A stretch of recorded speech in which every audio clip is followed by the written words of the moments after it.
Redditors who grew up with shady or criminal parents. What did your mom or dad teach you was okay to do, that you later learned was illegal or seriously frowned upon?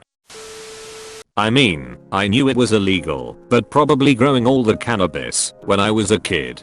Dad was gonna die of cancer, so he wanted to leave us some money. It was like diet Breaking Bad. I'm sorry, but that last sentence cracked me up. I mean, that's how I'd describe it anyhow. Wholesome father/son activities. Ha ha ha. If we were at home and they yelled pigs, we were to hide behind the couch and be silent. If we were in the car and they yelled pigs, we had to crawl into the floorboard and not move a muscle. I was kidnapped in grade 3 by my dad's supplier. He held us for 2 days. We had no idea. My sister and I met him before, lots of times. When he showed up at school and said our parents were on vacation and to go with him, we did. They had soda and Oreos and a puppy and a Sega Genesis, and it was the best weekend of my life. Found out 20 years later, when my mom was complaining about never having had a vacation in her life. I reminded her of that vacation, and she said, "You idiot, you were kidnapped." Oh, cool.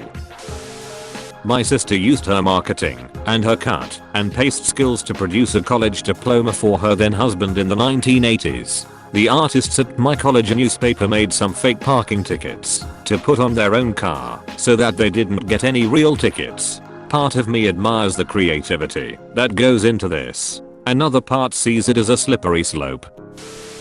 My blood father was a drug dealer and he often came home with some really nifty stuff. I later found out it was stuff he got from people who didn't have cash on them, but still wanted to buy. I think the thing I feel most guilty about was a Game Boy Advance I was given, that we'd either only have for a little while, or have forever. When he said that, it was usually forever. It had a heap of games with it, and I went through and started new games on all of them, erasing the existing save files. Well, he took it back after about a month, so I guess whoever it was paid up, and I feel really sorry for their kid. Mummy or daddy was an addict and used their Game Boy Advance as collateral, and when they got it back, all their saves were gone.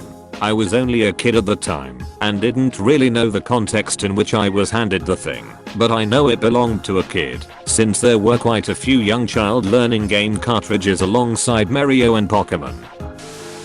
My mom was put on house arrest for drug charges, ankle bracelet and a breathalyzer device that would go off at random times of the day to make sure she wasn't drinking. We had to have a whole separate landline for this purpose. As she got further into her house arrest, she'd start to really try to pull sly shit and take gambles on when her random drug screenings would be. She would make me take the breathalyzers, and I think once or twice she even had me pee into a cigar case that she was planning on stuffing up her you-know-where to fudge the test. The memory is pretty hazy. The irony of it all is that she got nabbed for failing a drug test, claiming that it was after getting Novocaine at the dentist's office. This was like 20 years ago, so I don't know if it was possible on drug tests back then. If it was true, then it is hilarious, because she felt like she didn't deserve to get caught, completely ignoring the fact that she deserved to get caught all the other times she pulled her shady shit. My mom was a drug dealer. There are so many things I could list, but I'm on my phone, so just a few things off the top of my head. Smoking pot. When I was about 4, I chased my mom through the Woolworth's drugstore screaming, "Mommy, mommy, you dropped your joint. Don't you want your joint?" She hurried faster, shushing me, and I got a big talking to that afternoon. Snorting coke. I was in the 2nd grade when I got sent to the principal's office for teaching my friends how to make limes with salt and use part of a milk straw to snort it. My mom was really pissed. Don't talk to cops or any straight people. I didn't know why at first, but I lived in terror of straight people. I got congratulations for making it through FBI questioning when I was probably 6 years old when they raided our land. SWAT teams are scary. Boobs are good for smuggling. Cleaning out stems and seeds is a fun summer job. Don't say anyone's name on the phone. Those are just a few things I immediately recall. Ooh, I forgot to add how every now and then people in our circle of friends would move far away for a while and change names, and we weren't ever allowed to call them by their old names. My mom also made us believe that morphine was an excellent pain reliever for all ages. My dad stole a few things in a sneaky way, so my brother and I would have won each. In one instance, for example, he bought a Game Boy game. He brought it back to the car, removed the cartridge, and took it back into the store saying the case was empty. He did the same thing with those Pikachu Tamagotchi things. I think his biggest steal was a PlayStation 2. He actually did purchase one. My mum went in and picked it up, but when leaving the store, the door person didn't tear the receipt. So, my dad took the receipt back in, picked up another PS2, stuck the receipt on it and walked out. The door person tore the receipt this time, but obviously didn't pay attention to the time of sale. Dad also ran a huge business of installing chips in PlayStations so they could play copied games.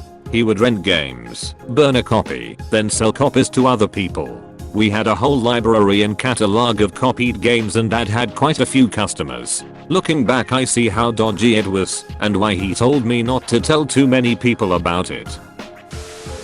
My family did a lot of petty, trashy crime, shoplifting, theft, domestic assault, drugs, etc. I thought it was normal for adults to just kinda go to jail every few years for a day or two until I was 10. Now, my stepdad is out of my life, my mom is too old/ill to do anything particularly bad, and my dad may have helped finance a district attorney's election, which has saved him mountains in legal fees for himself and the hookers he frequents.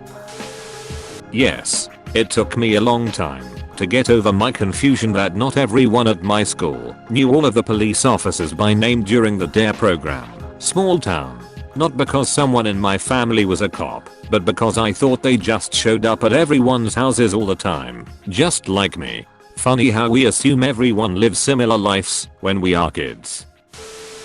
My dad was a mechanic. The ones that stick out was when he would charge for a new replacement part and then go to the local junkyard and get the part from there. If the customer asked up front, he would be honest and offer the two options. Junkyard part is cheap, but likely reliable. All new is expensive and only parts warranty. If they didn't ask, most of the time it was a junkyard part. Rarely got in trouble or called out, since his prices were a fraction of regular shops. Oh, I guess the other main shady part was that he wasn't a legit certified mechanic and most business was cash or under the table.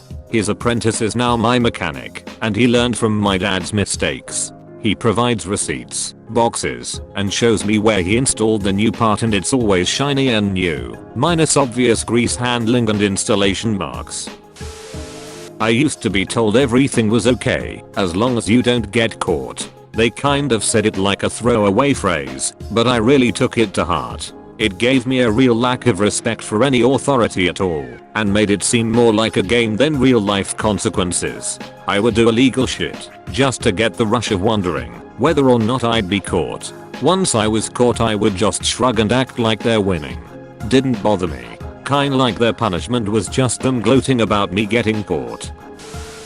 I grew up in Eastern Europe, and we were told in school by the teachers that we are allowed to cheat on tests, etc. as long as we are not caught. If someone got caught, they were punished not for being dishonest, but for not being smart enough and getting caught. A very similar mentality common in communist countries/dictatorships, etc.